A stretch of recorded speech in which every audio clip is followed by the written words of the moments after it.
Dinner ready బుజ్జి. కానీ అర్థమైంది. డ్రింకే కదా!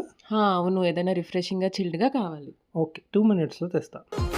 నా ప్రేమ పల్లవిలో నువ్వు చేరవే అను పల్లవిగా నీ గుండె సడిలయలో నే మారనా నీ ప్రతిధ్వనిలా నీ కనుల కలయికలో కన్నాను ఎన్నో కలలెన్నో నీ అడుగులకు అడుగై ఉంటాను నీ నీడై నువ్వు అంటే నేనుంట కడదాకా తోడుంట ఓకే నా బే